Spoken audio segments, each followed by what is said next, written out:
आप सभी साथियों का MNT न्यूज नेटवर्क में स्वागत है। मैं राजा गौतम, आप देख रहे हैं MNT न्यूज नेटवर्क। साथियों, आज ब्राह्मणवादी ग्रंथों को लेकर पूरे देश में विवाद चल रहा है। खासकर रामचरितमानस जैसे ग्रंथ को लेकर बड़ा ही विरोध लोग पूरे देश में कर रहे हैं। और आज हमारे साथ पीपल्स पार्टी ऑफ इंडिया के राष्ट्रीय उपाध्यक्ष मूल निवासी दयाराम जी है, जो एक लेखक है, सामाजिक चिंतक है। हम उनसे बातचीत करेंगे और उनसे जानेंगे कि क्या है ये जो रामचरितमानस की जो चौपाइयाँ, क्या वे चौपाइयाँ है जिनका पूरे देश में आज विरोध हो रहा है, क्यों लोग उनका विरोध कर रहे हैं, क्यों लोग उनको जला रहे हैं, क्यों ऐसा लोग कर रहे हैं आज देश में रामचरितमानस को लेकर जो बवाल हो रहा है पूरे देश में, क्या है वे चौपाइयाँ, हम सर से जानेंगे।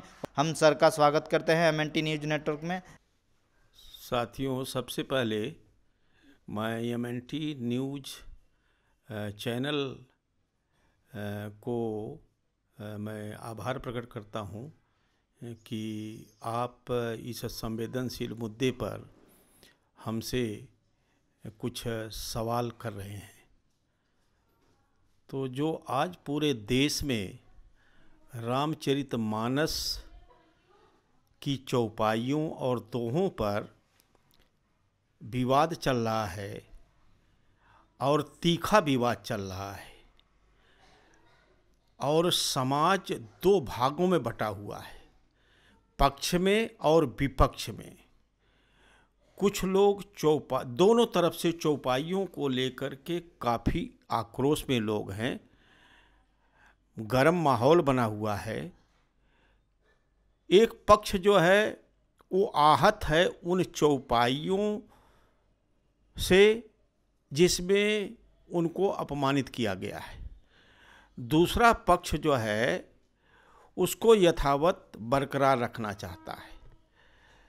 तो सवाल यह है कि मामला धार्मिक धारणाओं का है। धर्मशास्त्र किसे कहते हैं, पहले इसको जानने की जरूरत है। एक तरफ शास्त्र है, एक तरफ संविधान है। शास्त्र का जो संधि विच्छेद होता है, शासते अनेन इति शास्त्र, जिससे शासन किया जाए वो शास्त्र है। तो शासन आज जो देश का किया जा रहा है वो भारत का संविधान है, इसलिए भारत का संविधान ही शास्त्र है। लेकिन जो धर्मशास्त्र जिसको कहा जा रहा है, रामचरितमानस को, जो रामचरितमानस को धर्मशास्त्र कह रहे हैं, धर्मशास्त्र उनके लिए, उन लोगों के लिए, कुछ लोगों के लिए वो धर्मशास्त्र राजनीति शास्त्र है और कुछ लोगों के लिए वो धर्मशास्त्र अनर्थशास्त्र है। इसलिए अनर्थशास्त्र है कि रामचरितमानस में उन लोगों का अपमान किया गया है जो उस पर आपत्ति कर रहे हैं, और जिन लोगों ने अपमान किया है वो चौपाई और दोहों की परिभाषाएं बदल करके उसको सच सिद्ध करने में लगे हुए हैं। इसलिए ये विवाद पूरे देश में छिड़ा हुआ है। राजनीति शास्त्र उनके लिए है, वो धर्मशास्त्र। और इस देश के जो SC ST OBC के लोग हैं, जो जिन्हें इस देश का मूल निवासी जो लोग हैं, उनके लिए वो अनर्थशास्त्र इसलिए है कि उनके लिए उसमें गालियां दी गई हैं, उनको अधम, नीच और जंगली कहा गया है, और यहाँ तक जो देश की जो आधी आबादी है उसको भी अधम और नीच कहा गया है। इसलिए ये मामला जो धर्मशास्त्र का है इसको समझने की ज़रूरत है।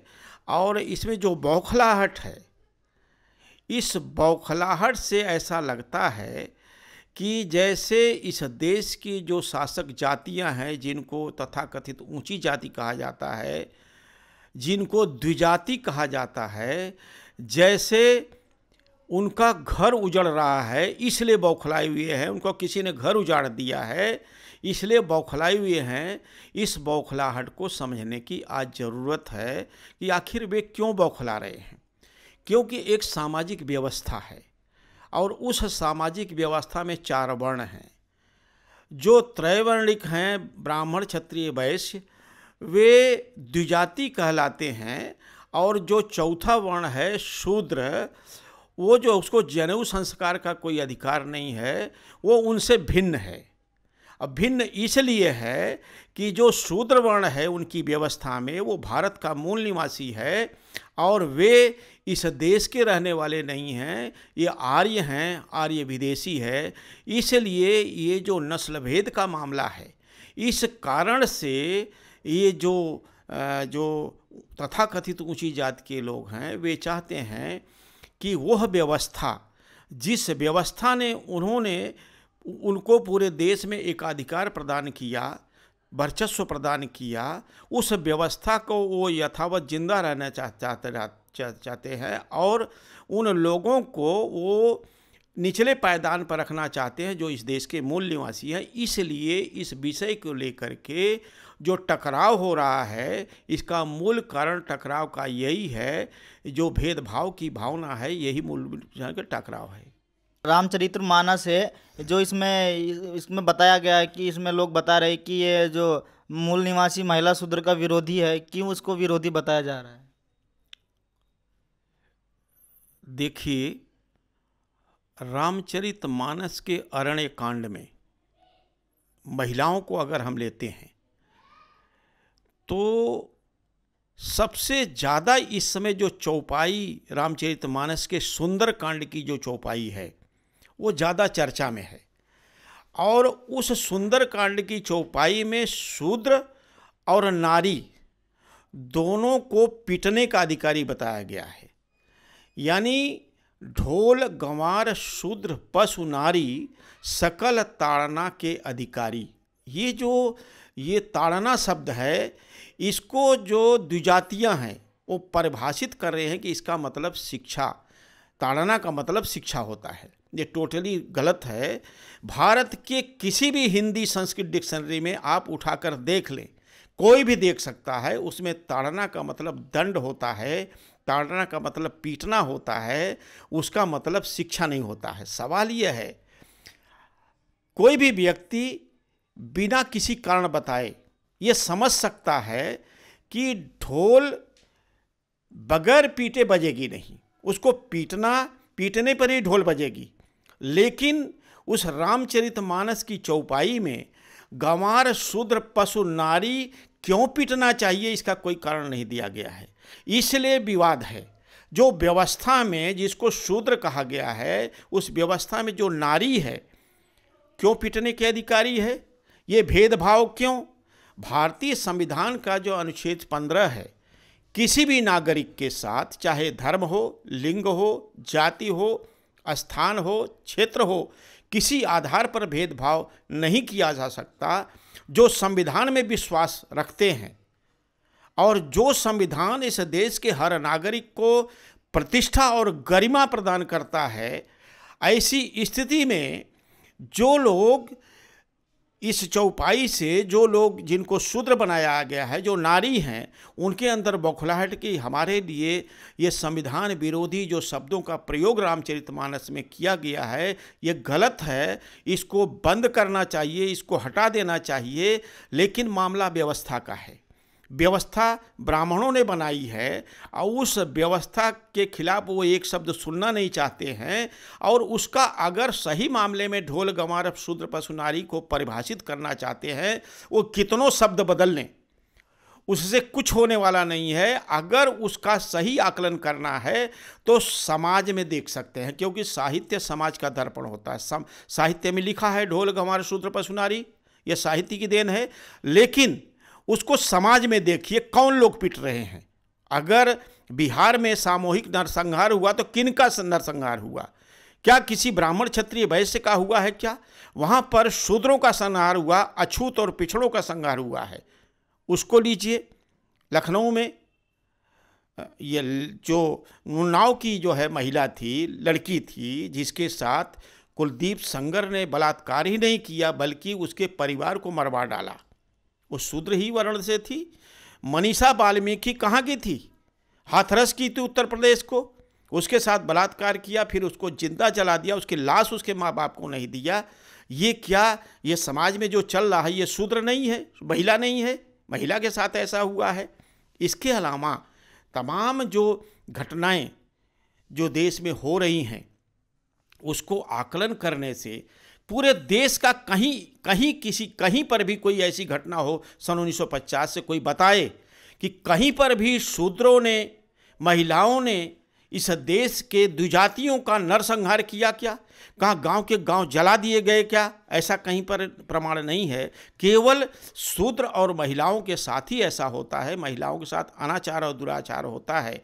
ये सब इसलिए है क्योंकि जो शास्त्र सम्मत जो बातें लिखी हैं रामचरितमानस में, वो शास्त्र सम्मत विचारों का इम्प्लीमेंट समाज में दिखाई दे रहा है। इसलिए समाज का बुद्धिजीवी वर्ग वो बौखलाया हुआ है, उस सम्मान की लड़ाई लड़ रहा है कि ऐसा क्यों हमारे महिलाओं को, और क्यों इस तरीके से जो शूद्रों के लिए इस तरह के अपमानजनक बातें लिखी हुई हैं। दूसरी बात, इस समय हमारी जो राष्ट्रपति हैं वो द्रौपदी मुर्मू आदिवासी महिला है, और प्रचार किया जा रहा है कि नरेंद्र मोदी देश के प्रधानमंत्री वो राम हैं और राष्ट्रपति जो है वो शबरी है।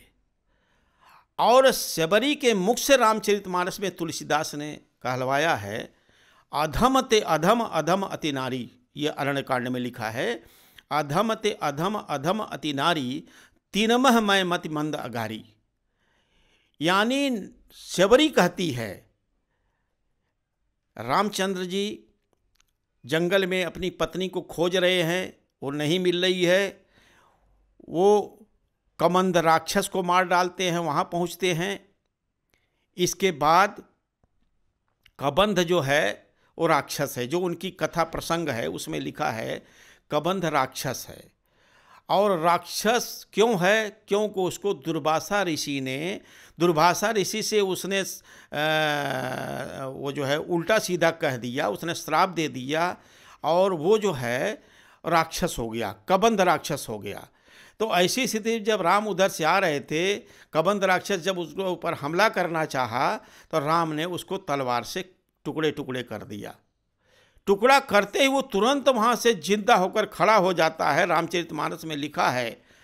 और ऐसी स्थिति में राम कहते हैं, सुन गंधर्व कहूँ मैं तो ही, अय गंधर्व सुनो मैं तुमसे कहता हूँ, मोहि न सुहाय विप्र कुलद्रोही, मुझे ब्राह्मण कुल का विरोधी बिल्कुल नहीं अच्छा लगता। सापत ताड़त पुरुष कहंता, विप्र पूज्य असदगाव संगा। ब्राह्मण चाहे श्राप दे, चाहे मारे, कुछ भी करे, संत ऐसा कहते हैं उसकी पूजा करना चाहिए। पूजो विप्र सकल गुणहीना, शूद्र न गुण गण ज्ञान प्रवीणा। यानी विप्र भले ही गुणहीन हो, नीच हो, गिरा हुआ है, तब भी उसकी पूजा करो, लेकिन शूद्र अगर गुणों से युक्त हो तब भी उसकी पूजा न करो। तो ये जो सापत ताड़त पुरुष कंता, यहाँ भी ताड़त शब्द आया है। ताड़त का मतलब पीटना होता है, मारना होता है। अगर यहाँ ताड़त का मतलब मारना होता है तो वहाँ ताड़ना कर तो शिक्षा कैसे हो सकता है? तो ये जो इस तरह की बातें कर रहे हैं, क्योंकि इन्होंने बहुत दिनों तक, हजारों वर्षों तक इस देश के मूल निवासियों की शिक्षा बंद कर रखा था। शूद्राय मतिंग न दाद्यानो, शूद्रों को शिक्षा न मत दो।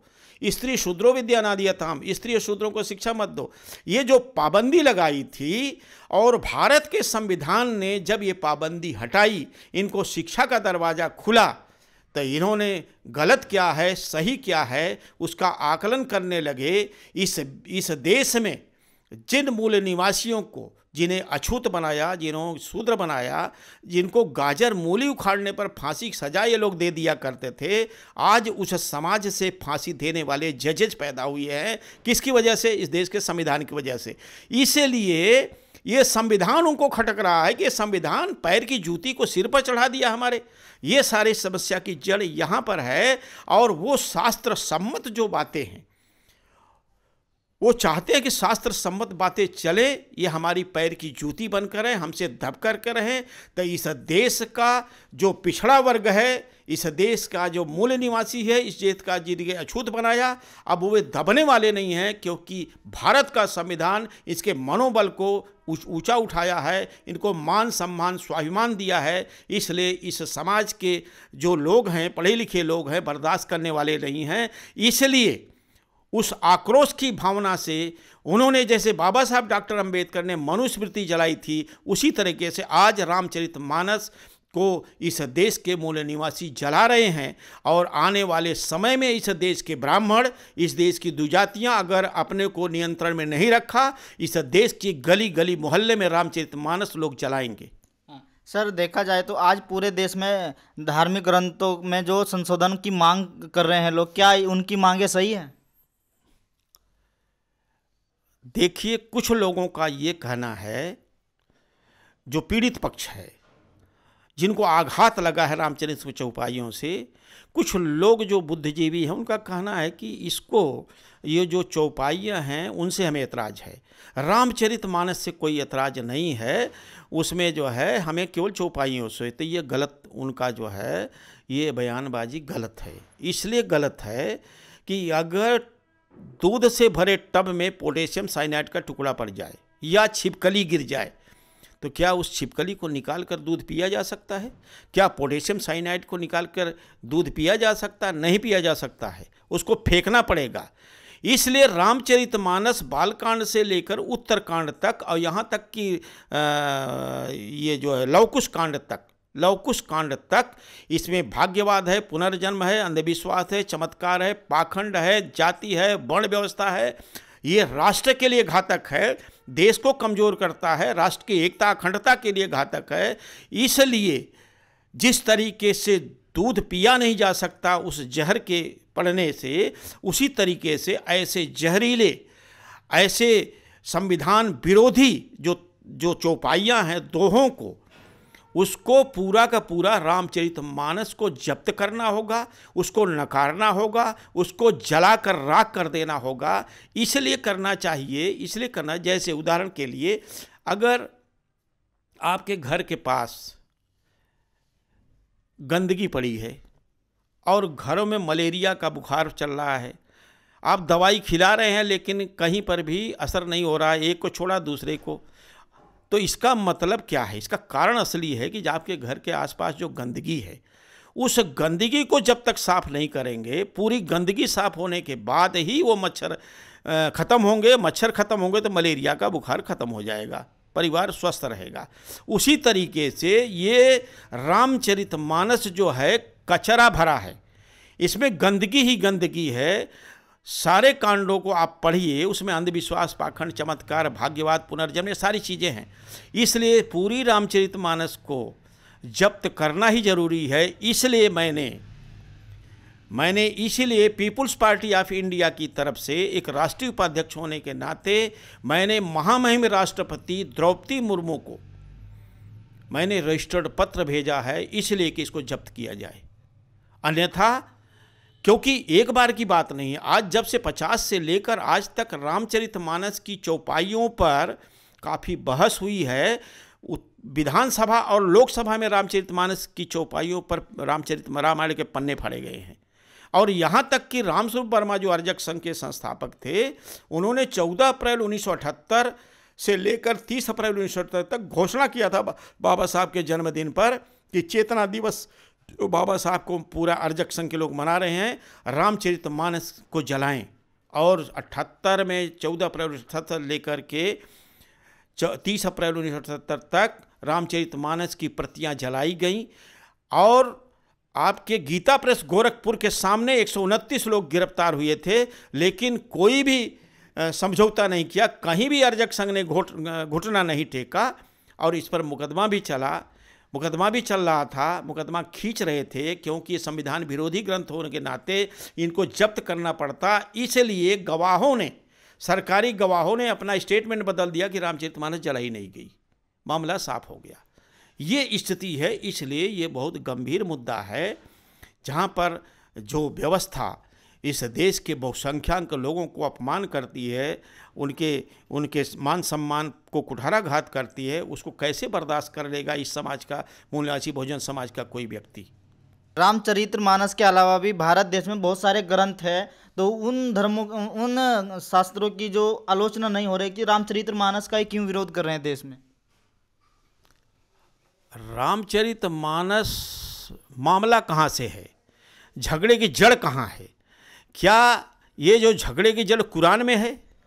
ये जो विवाद उठ रहा है ये कुरान से उठ रहा है? क्या बाइबिल से उठ रहा है? क्या ये जो है गुरु ग्रंथ साहब से उठ रहा है? क्या त्रिपिटक से उठ रहा है? ये जो विवाद उठ रहा है वो रामचरितमानस से उठ रहा है। और जिसको जो है जिस पर जो है ये लोग विवाद खड़ा कर रहे हैं, तो जहाँ से मामला है वहीं की बात उठेगी। इसलिए रामचरितमानस में जो तमाम चौपाइयाँ और दोहें इस देश के लोगों के मान सम्मान को पर चोट करता है, तो फिर वहीं से विवाद उठेगा। इसलिए कुरान अन्य धर्मों से कोई लेना देना नहीं है।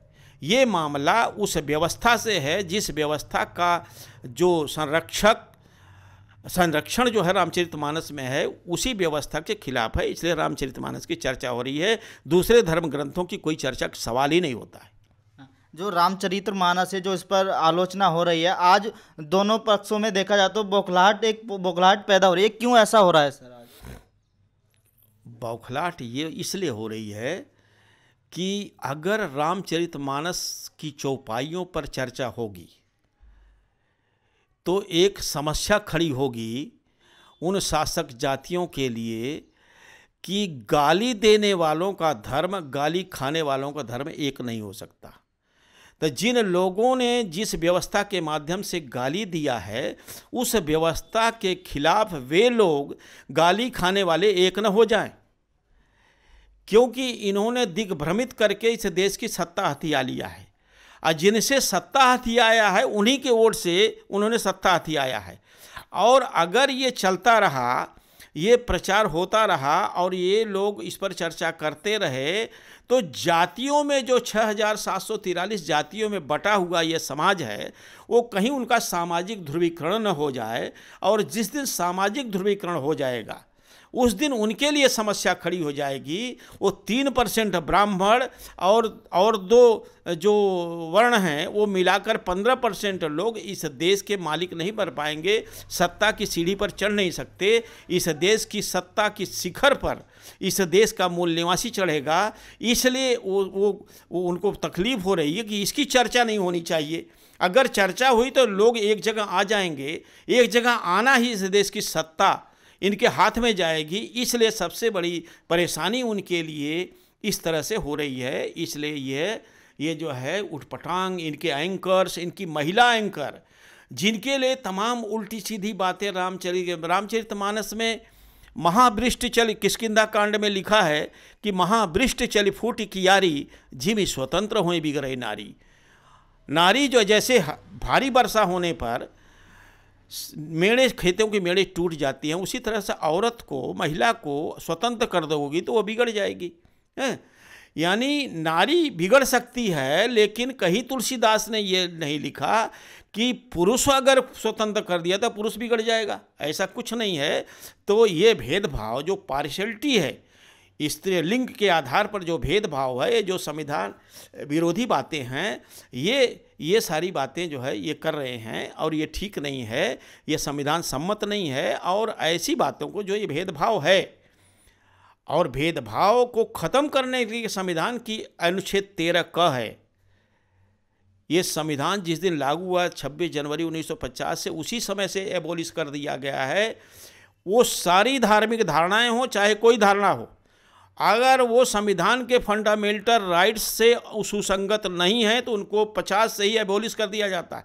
इसलिए आज की ज़रूरत है, जो हमने राष्ट्रपति मुर्मू को जो पत्र लिखा है, उनको निवेदन किया है कि आपको संविधान 13 के आधार पर रामचरितमानस को तुरंत जब्त कर लेना चाहिए, क्योंकि संविधान सम्मत बात है। यह लिंग के आधार पर, जाति के आधार पर, धर्म के आधार पर इस देश के मूल निवासियों को प्रताड़ना की बात लिखी हुई है, उनको अधम नीच कहा गया है। इस तरह की बातें हैं। दूसरी बात, एक और चर्चा आ रही है, रामचरितमानस के उत्तरकांड से है।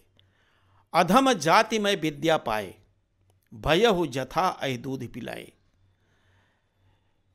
ये कथा प्रसंग जानना चाहिए, किसी को मालूम इसलिए सही विश्लेषण नहीं कर सकते। ये मामला एक कथा प्रसंग है, काकभुसुंडी और जो है गरुड़ पर संवाद है। अब सवाल यह है कि काकभुसुंडी कौआ है, गरुड़ एक पक्षी, दोनों पक्षी हैं। पक्षी अगर बात कर रहे हैं तो क्या तुलसीदास सुन रहा था? क्या कोई सुन रहा था? कैसे बात पता लगा कि ये दोनों पक्षी ये कह रहे हैं? लेकिन ये गप है, क्योंकि रामचरितमानस रामायण पूरा काल्पनिक ग्रंथ है, सब झूठा है। ये तो हमारी अपनी व्यवस्था को प्रोपोगेट करने के लिए ये कथा प्रसंग लिख करके वर्ण धर्म को जिंदा रखने के लिए ये सारा कुछ लिखा है, कहानियाँ लिखी हैं।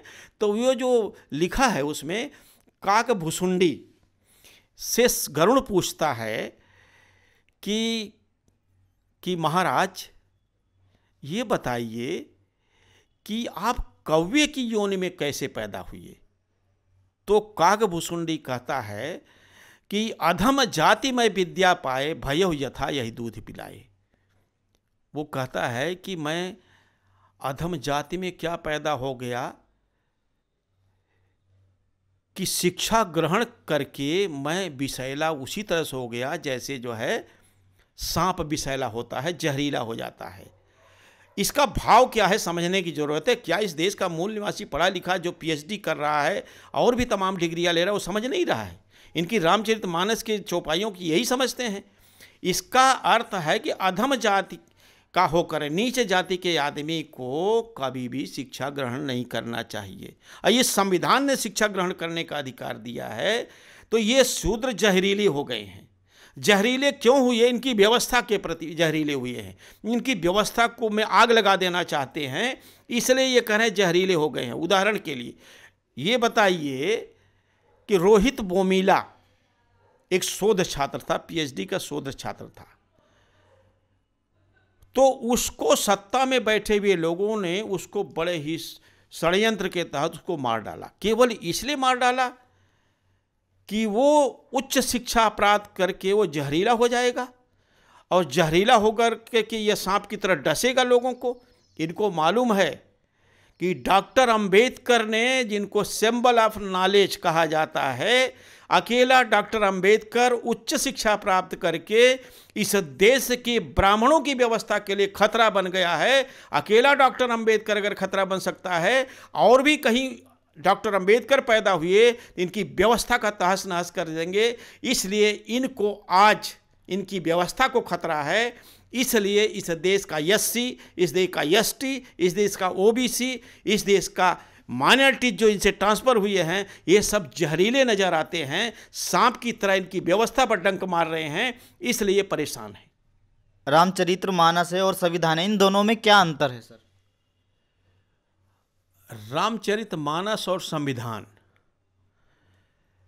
अंतर यही है कि आज जो शासते अनेन इति शास्त्र, जिससे शासन किया जाए वो शास्त्र है, ऐसा है ना।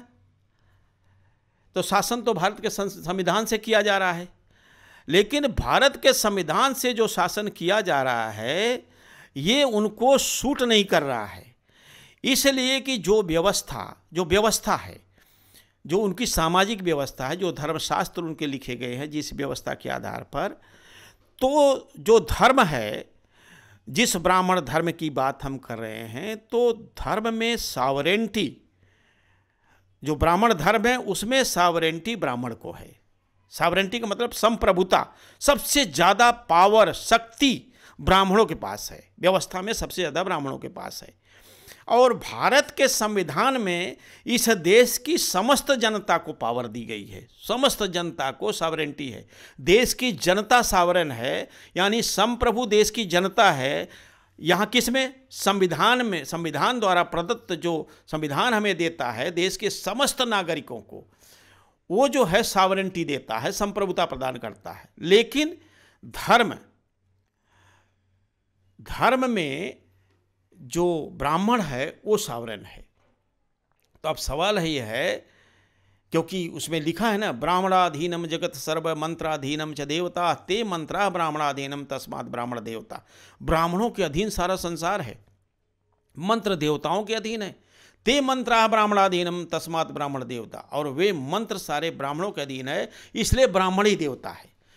ब्राह्मण को भूदेव कहा जाता है, ब्राह्मण को भूसुर कहा जाता है।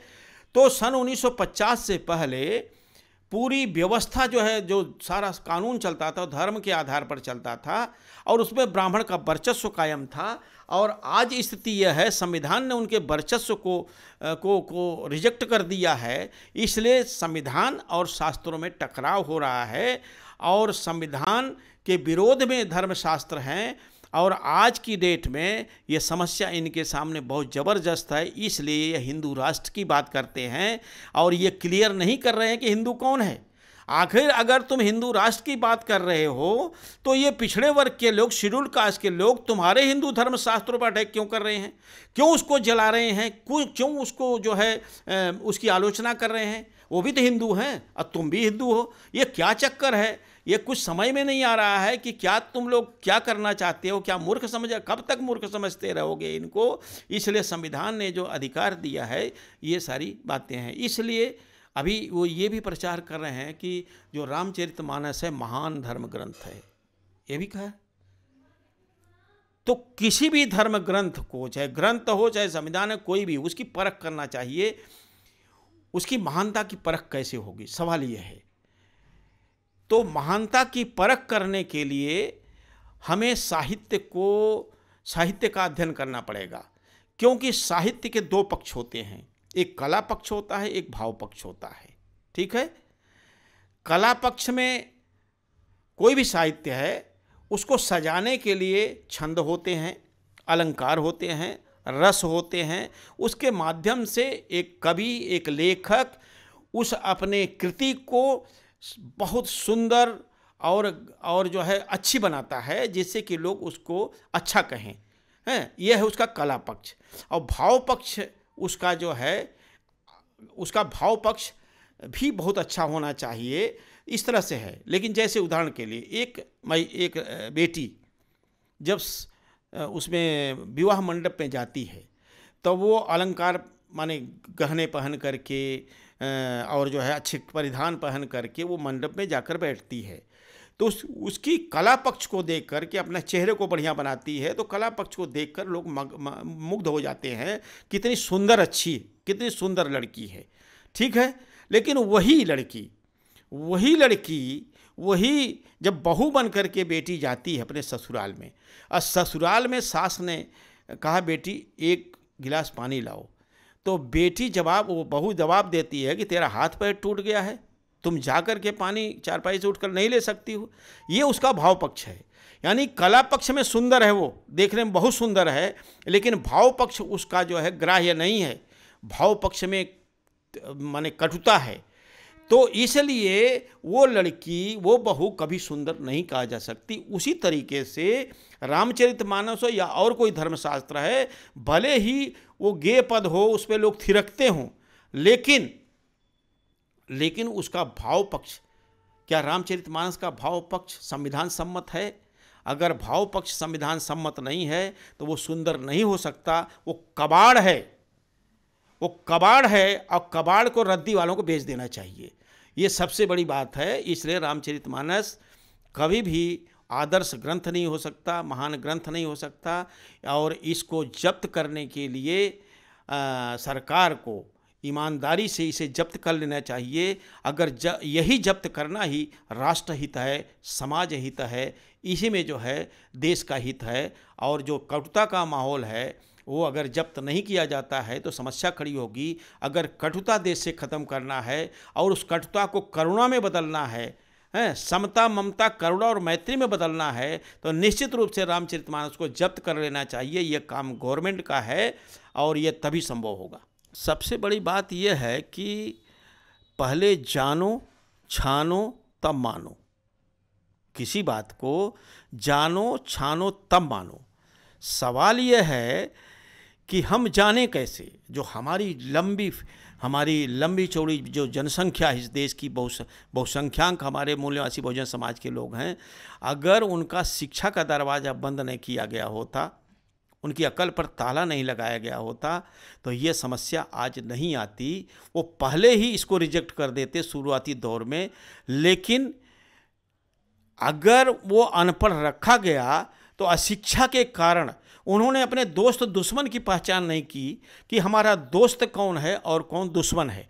अगर कोई गाली देने वाला हमारा दोस्त हो सकता है, कोई अपमान करने वाला हमारा दोस्त हो सकता है, कोई नहीं हो सकता। लेकिन उन्होंने दोस्त दुश्मन की पहचान नहीं की और सभी अच्छे, वो भी अच्छे, ये भी अच्छे, इस तरीके से जो छानबीन नहीं कर सके, उनको छानबीन नहीं किया, इसलिए समस्या ये बड़ी है। दोस्त दुश्मन की पहचान न होने के कारण ये समस्या बड़ी है। और उन्होंने धर्म के माध्यम से धर्म की राजनीति खेल करके लोगों के दिमाग में जो अधर्म है उसको धर्म बताया। लोगों ने अशिक्षा के कारण मान लिया। अब मानने के बाद इनके पास उन्होंने उनको वोट देकर सत्ता दे दी और सत्ता लेने के बाद आज वो हमारे मूल निवासी बहुजन समाज का सत्यानाश कर रहे हैं। इसलिए अगर इस सत्यानाश से बचना है तो इस देश के पढ़े लिखे वर्ग को, जो हमारा पढ़ा लिखा वर्ग है, उसको गांव-गांव जाना होगा, डोर टू डोर जाना होगा और डोर टू जा करके उनको संवैधानिक मूल्यों को बताना होगा कि ये संविधान ने तुम्हें क्या दिया है और धर्मशास्त्रों ने क्या दिया है। धर्मशास्त्रों ने तुम्हें गाली दिया, धर्मशास्त्र अपमान दिया, और इधर संविधान ने तुम्हें सम्मान दिया है। इसलिए तुम्हें संविधान के पक्ष में खड़े हो जाना चाहिए और ये जो धर्मशास्त्र हैं इनके विरोध में इनकी धार्मिक धारणाओं को नकार देना ही इनकी भलाई इसी में है। और इसके लिए हमें हमारे बुद्धिजीवी वर्ग की बहुत बड़ी भूमिका है और उस भूमिका को निभाना चाहिए। और इसको निभाने के लिए जो बाबा साहब डॉक्टर अंबेडकर, राष्ट्रपिता फूले, पेरियार रामास्वामी नायकर, नारायणा गुरु, बिरसा मुंडा, ये बाबू जगदेव प्रसाद, रामस्वरूप वर्मा, महाराज सिंह भारती, चौधरी सर छोटू राम, भगत सिंह के जो साहित्य है, जिस दिन इस साहित्य को पढ़ लेंगे उस दिन वो खुद ये जो दास्ता की बेड़ी इनके दिमाग में है उसको तोड़ करके फेंक देंगे। यही सबसे बड़ा सलूशन है। जानो छानो तब मानो।